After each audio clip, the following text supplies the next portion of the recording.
Bomba. All right, we're in business. So before we begin the class on Berkot HaTorah, where we stopped, I have some homework that Mr. Yigal Nassim gave me last time. Yigal, it wasn't so last time, it was like 2 or 3 weeks ago. You asked me about a servant. We said, can a servant say Shelo Asani Aved because he is a servant or he was a servant? So if he was a servant, how can he say the Baruch Shelo Asani Aved? I kind of gave an answer off the bat, which I believe that, either way we could say that beracha, but I also kept on looking in depth to see if there's any source or something like that. So I found a nice story I want to share with you. There's a story actually from the one place that the Jews were considered slaves. I'm not talking about Mitzrayim, I'm talking about something recent. It was the Holocaust. In the Holocaust, they were slaves. And as they were in these horrible camps, the story is that one of the guys started to read Berkot HaShachar. And when he gets to Lo Asani Aved, then one of the other guys in the minyan or whatever they had there, the ability to pray, he told him, how can you say this beracha shel asani aved? No one is a more aved, no one is more of a slave than what we are now. You cannot say that beracha. So the rabbi got up and said, no, you have to allow them to say that beracha. And he says, why? He said, because the beracha shel asani aved, that did not make me a slave, is not referring to a physical slavery. It's referring to a spiritual slavery. Thank you for not making my spirit a slave, because no matter what we are going through at any time, our spirit is never a slave to anyone but HaKadosh Baruch Hu. And being a slave to HaKadosh Baruch Hu is a blessing. The blessing that we have is that you didn't make me a spiritual slave to somebody else. So that's a way to answer your question, a live case that actually happened in the Holocaust. Either way, we also... Okay. Oh, okay.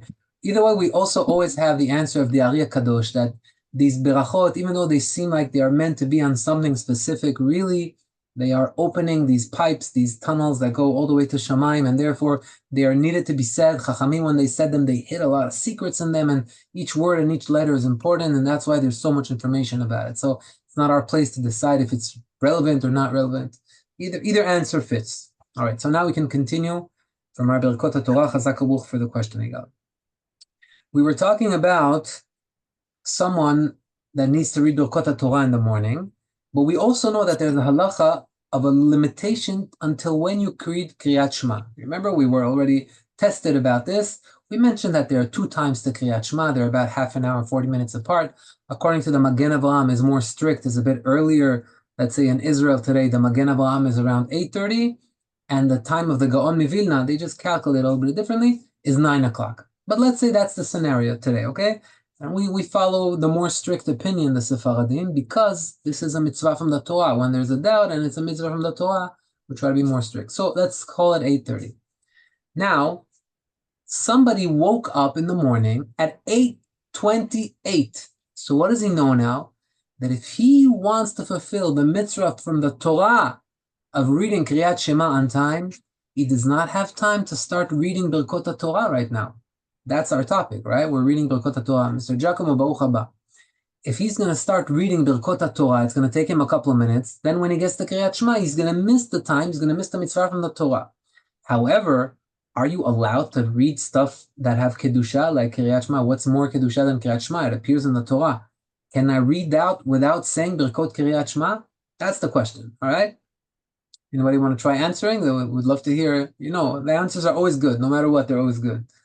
The opinion. Yes, you can say it without saying the bracha. Wow, very nice. All right, what do you have a reasoning behind that, or it's like a gut feeling? Your gut feeling. I just feel like it's enough. Don't get me wrong. Lechatchila, it's better to say the bracha, but if you don't have time, then you're going to miss. Very good. Then obviously, you should say the Shema in the right time. Amazing. So that's called Davar Ha'aved. Davar Ha'aved means if you don't do it now, you're going to miss out on it. There are many times in halacha where we stop certain things because Davar Ha'aved, right? Let's say you're doing something and all of a sudden you hear thunder or lightning. We'll learn this. I'm already preparing the shiur forward. You hear a thunder or lightning, or you hear certain things that they're going to run away if I don't take them right now. By the way, I just want to mention, I said, is it a hunch or is it based on something? It was based on something, but I said that your hunch is more important than anything else. Why? So Rav Meir Eliyahu, I'm sure you've heard of him, he's a big rabbi in Israel. He says that whenever a rabbi writes an halachic answer, right? How do the rabbanim deal with questions that they get. They look in the books and they say, oh, this rabbi answered this question like this, he answered like that. And once the answer is written down, there's proof, there's sources. And once there's sources, he says, I can contradict. How? I bring other sources. I say, that's your source? Let me bring you two sources against what you're saying. And then I can win. He says, that's when it's a written answer that's based on sources. He says, however, when a great rabbi says, this is my heart. Some rabbis say in Hebrew, Libi omer li, my heart is telling me. He said, when someone great, and he was talking at the time about one of the great rabbis, I don't remember which one it was. Maybe the rabbi of Brisk, maybe it was him. He says, but when the Brisk rabbi says, my heart tells me, he says, on that, I can't fight, because what does it mean that his heart telling him? It's not a written thing that I could bring a source that's different. All the Torah that he's accumulated in his whole life brought him to feel that this is the right way to go. There's no contradicting that. That's going against all of who he is. That's his inner feeling. So I was giving attention to your inner feeling. I was saying, is it a feeling? A feeling would have been good enough. But Baruch Hashem, you gave a very good answer. So actually, Rabbi Mansour says what you're saying. He's basing it on an answer by Rav Ovadia Yosef. Rav Ovadia Yosef did not regard this, but he said something similar regarding Kedusha. Someone is, let's say he didn't read Berkot HaTorah, he's coming to shul, he likes to read it in shul, he has more sense, he's more relaxed, let's say, all right? We always said it's better to read it where you can read it potentially with the most kavanah. For me, it's at home, but everybody, that's what you have to look out for. So he's coming to Bet Knesset, and when he walks into the minyan and he's holding his siddur and he's about to read Berkot HaTorah, what does he hear? Kedusha. Kedusha of the minyan before him. What is he going to do? Can he say Kedusha? Should he answer? Should he not answer? Rav Ovadia answers. We learned this. I see Steve nodding with his head.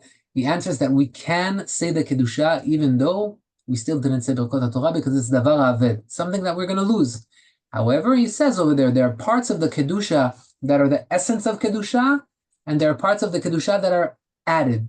So whatever is added, we don't say, but the essence of the Kedusha, we don't want to miss on it. So even though it's from Chachamim, not Kriyat Shema, it's from the Torah. If it's from Chachamim, we allowed it. By the way, anybody know what the essence of Kedusha is and what is the added parts that you don't have to say in that situation? The middle two Pesukim, right? We have Nakdishach v'Naritzach. That's not part of the essence of Kedusha. It's added. And then Kadosh, Kadosh, Kadosh. And Baruch Hashem Kevod B'Mkomo. Those two are essence. They're like a ping pong where you answer with the crowd. That's the essence. But the Nakdishach and the Yimloch, those two, Rav Ovadia says, do not say if you didn't say Berkot HaTorah, because it's considered like you said Kedusha, even if you don't say them. So therefore, go read Berkot HaTorah, then continue comfortably. Based on that, says Rabbi Eliyahu Mansour, same thing we'll do with a person that wakes up 2 minutes before Kriyat Shema. He's going to miss Kriyat Shema. Davar Aved, he's not going to be able to get it back. That's what he has to do. He can read the Kriyat Shema. All right.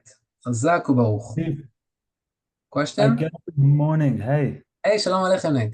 Shalom aleichem. I get up in the bathroom. I have to go to the bathroom very badly. Right. It's 8:28. What a question you have for us right now. It depends how badly. We've learned that if you are in a point where you have to go in a way that mamash you cannot hold it, then you're not allowed to do anything. You're over al bal teshaketzu. It's a sin to hold it even 1 second longer. However, if you can handle it for another 72 minutes, then it would be an indication that you need to go, but it's not that urgent, and therefore you can say. My experience is that it's pretty urgent in the morning. I mean, I don't know if I can handle 72 minutes longer, but maybe it's a matter of age. You're much younger. Maybe you still. I don't know what to say. But generally, that's the condition that we made when we learned the Yalkut Yosef. We mentioned that. We mentioned that 72 minutes is a criteria of am I able to hold it or not. So I guess that would be your answer. All right. Thank you.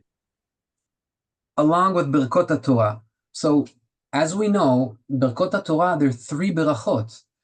We have Baruch Ata Hashem Asher Kiddushanu Al Divrei Torah. After we say that, we say V'ha'arevna Hashem Elokeinu et Divrei Toratecha befinu b'filut Amcha Bet Yisrael v'ne'anachnu b'tzitzenu b'tzitzenu Amcha Yisrael kulanu Baruch Ata Hashem HaMelamed Torah le'amo Yisrael. That's bracha number 2.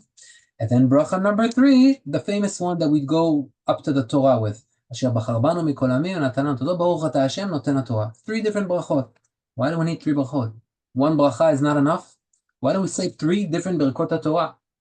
So that's what we're going to touch right now.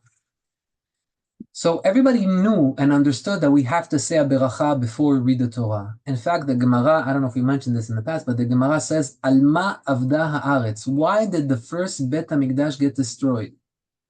And the answer that was brought there in the Gemara in Masechet Nedarim is Al shelo birchu kodem b'Torah, because people did not read Berkot HaTorah before they started learning Torah, which is very surprising answer, because we have all learned that the real reason why the first Beit HaMikdash was destroyed because of 3 sins. Anybody know what sins I'm talking about? The 3 cardinal sins. Avodah zarah, That's one. adultery, Adultery. And murder. Exactly. That's, everybody knows, that's the reason why the first Beit HaMikdash was destroyed. So if that is the case, then how is the Gemara saying, no, it was destroyed because they didn't say Berkot HaTorah first? What are you talking about? So I heard recently a nice answer from a rabbi who he explains, according to Chachamim, because the Chachamim asked this question, and the answer is that yes, those 3 sins happened and that caused the destruction of Beit HaMikdash. But what was the crack? The Jewish people had good inner Jewness in them, let's call it like that. What made them start losing the direction and going to these horrible sins? And the answer is that they didn't say Berkot HaTorah. It created a crack. Why? Because what is Berkot HaTorah?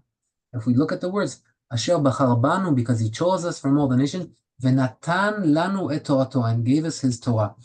It's one of the basic elements that a person has to have in his belief, that the Torah was given from Hashem, from Shamayim. And we say that bracha, we're saying you gave it to us. It's a fundamental emunah part in our life. When you lose that path of emunah, when you don't go to the Torah and learn it and read it as if it's a heavenly thing, but rather we have some piece of paper, maybe someone wrote it. This is all from Shamayim, from Har Sinai. If you understand that, then already your life would be different, and it wouldn't lead us to shvichut damim, gilui arayot, and avodah zarah, the 3 cardinal sins. So that's why everybody understood that we have to say Berkot HaTorah. However, why 3? Why not 1? That's the question that we ask. And the answer is, there's a machloket. Each rabbi brought his own beracha. One said bracha number 1, one said number 2, one said number 3. So what do? What would the classic thing would be to do? We say all the berachot, no problem. Is it really not a problem? So according to the Ari HaKadosh, it really isn't a problem, because as we said, Ari HaKadosh, Kabbalah, he always says that it's not random that Chachamim made this bracha and that bracha. It's not like they didn't know what to do.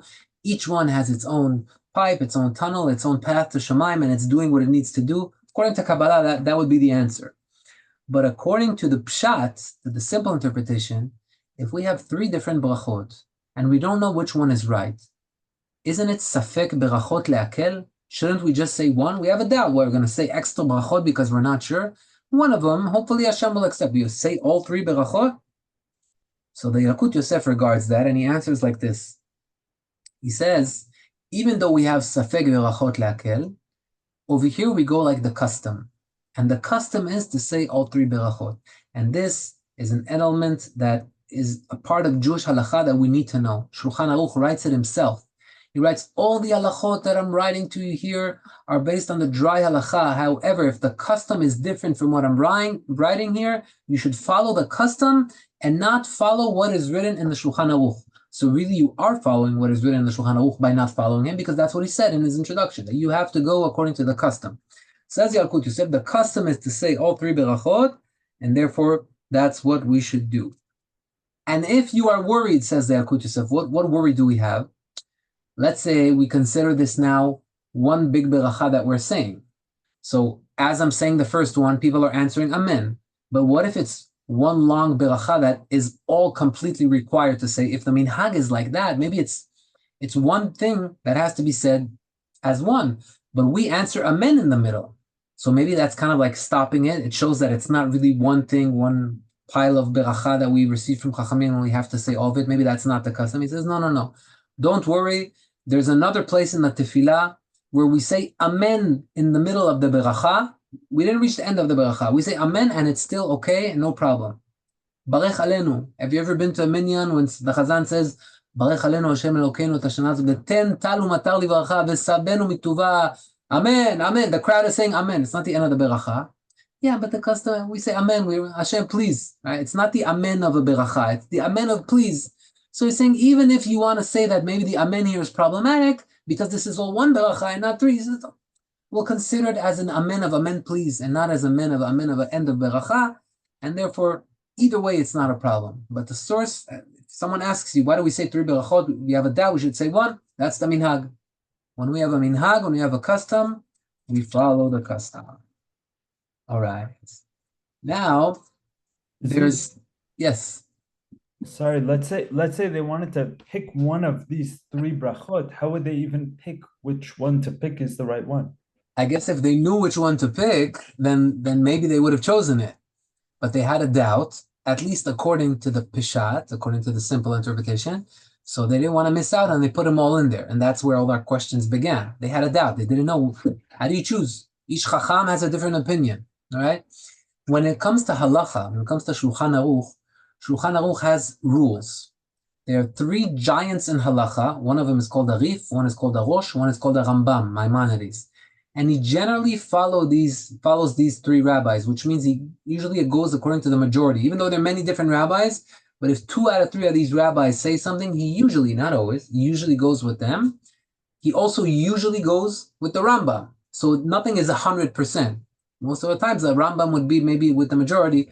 Sometimes he also goes against Rambam. But we follow him, we follow the Shulchan Aruch. And again, there are also places that the custom is not to follow the Shulchan Aruch, like we just mentioned. Or if certain brachot the Shulchan Aruch says to say, but since we have a doubt, we go against Shulchan Aruch because we have a doubt. There's a book that the Yalkut Yosef, Rav Yitzchak Yosef, he wrote a book called En Yitzchak. It's as thick as the books we're learning right now, the Yalkut Yosef. Only it's 2 volumes, I think. And it only talks about the rules of how to learn Shulchan Aruch. What is the halacha? Because sometimes he doesn't say it loud and clear. He says one opinion says this and one opinion says that. So what's the halacha? Shulchan Aruch didn't write us an answer. So there are traditions back from hundreds of years ago. The Chida brings them down. How do we posek halacha? Is it like his first opinion? What happens when he brings 2 opinions? Sometimes he says halacha is like this, but sometimes he doesn't. What do we do? So it's very complicated. The people that study halacha, we have to look at our rabbi, especially like someone like Rabbi Ben Chaim, or the rabbis that learn halacha and understand all these rules. It's a lot. It's a lot to take in, a lot of rules. We come to the Yalkut Yosef and he collected everything for us, and we're picking the fruits. But the planting and the work that was put in by Yalkut Yosef, by his father, Ovadia Yosef, a lot of work to find the path for the right halacha. So it's a big deal what we're learning here. Halachot is the most important thing. They asked one time Rav Ovadia, if someone has a little bit time to learn every day, what should he learn? They probably meant a few minutes or something like that. He said, if you only have 3 hours a day to learn halakha. Only have 3 hours. Baruch Hashem. So to him, that was only. But we see the importance of halakha. Ovadia wouldn't learn just halakha, you're not allowed to do this or allowed to do that. He would bring it down all the way from the Gemara, from the Jewish sources from thousands of years ago. And then the Chachamim, and then he says this and he says that, and who is right, and how do we, until he finds the formula and he brings down the halakha. It's very complicated, but once you get into it, you see the beauty of halakha. Maybe we're going off a little bit. Rav Ovadia, he wrote a book called Yabia Omer. That's probably the most famous book in the world today when it comes to genius and halakha in our days, right? Of course, hundreds of years ago, there were great rabbis, but a mind like his, great rabbis today say that it's just impossible in a lifetime to write what he wrote in that book, because he brings you answers, and the sources to the answers could be hundreds of sources. In order to write one answer, he had to read maybe hundreds, if not thousands of books. He just knew everything in his mind. It was an insane computer. It was unbelievable. And that was Rav Ovadia Yosef, Zecher Tzadik Livracha. But Baruch Hashem did not leave us, empty-handed. He has a great son, Yalkut Yosef, and now we are learning his learnings. Okay, so back to our next topic in Berkot HaTorah.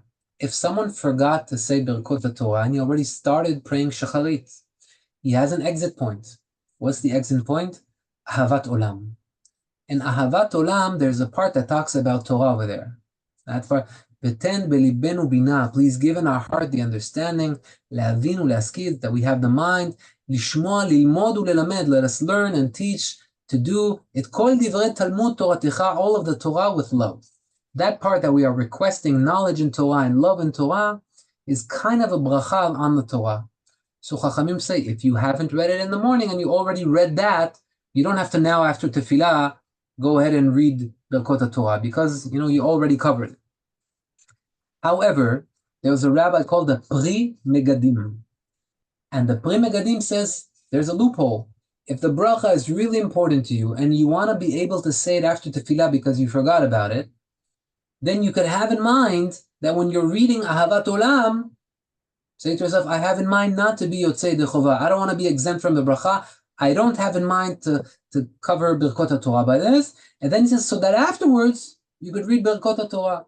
When exactly? Hopefully one day we'll get to there. But either way, he says, don't miss on those 3 berachot. That's his opinion. Rav Ovadia says, no. Do not do that. You cannot have the kavanah. I don't want to be Yotzei Dechovah of the Berkot HaTorah. It's built in.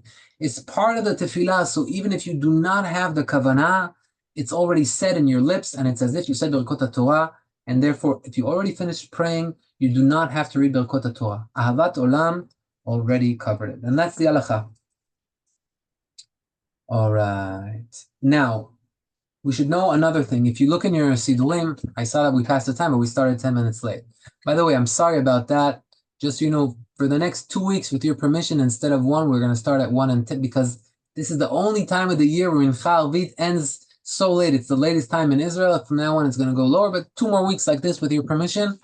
And after that, we can go back to our regular hour, B'ezrat Hashem.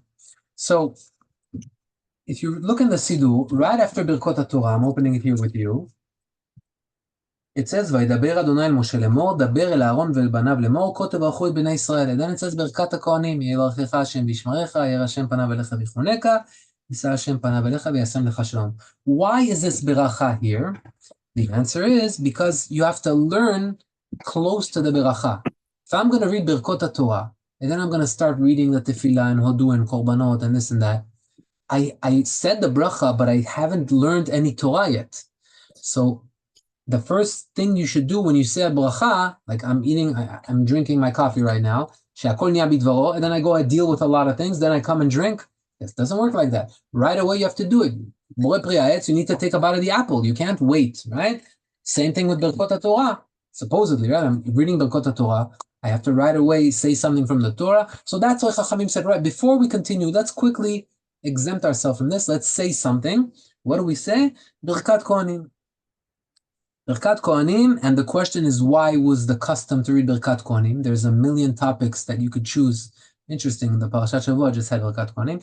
There's a million topics you could choose on something that has to do with Torah. Read Shema Yisrael, read, No, so they say Berkat Kohanim is something very short, and it's also something that a lot of people know by heart. They bless their kids all the time with Berkat Kohanim. Friday night on the Shabbat table, we bless our children. A lot of people know this beracha every morning in Shacharit. So that's the fastest thing that you could say that people know by heart in Torah. And therefore, right after Berkot HaTorah, if you look in your Sidurim, you'll always see Berkat Kohanim. Now, the Rambam holds, and this is not halacha, but this is the opinion of the Rambam. The Rambam says, if you did not learn Torah right away after your beracha, learning Torah doesn't necessarily mean you have to open up a Gemara. By reading these 3 pesukim, you've learned Torah, all right? It's a superficial learning, but it's considered that you've learned Torah. The Rambam says, if you didn't do that, then you have to repeat the beracha again once you come to learn Torah, because you continued into your tefillah, and then you found yourself saying a bracha without eating the apple right away, right? Now, I'm going to come after half an hour and take a bite of the apple? No, I'm going to have to say Borei Pri Ha'etz again. Says the Rambam, same thing with Berkot HaTorah. If you didn't say right away a learning topic, you would have to repeat it. However, this is a case where people, right, the great rabbis do not agree with the Rambam. What is their understanding? Torah is not something like an apple where if I want it, I'll eat it. If I don't want it, I won't eat it. Right now I want it, so I'm saying a bracha, so I have to say it right away. Torah doesn't work like that.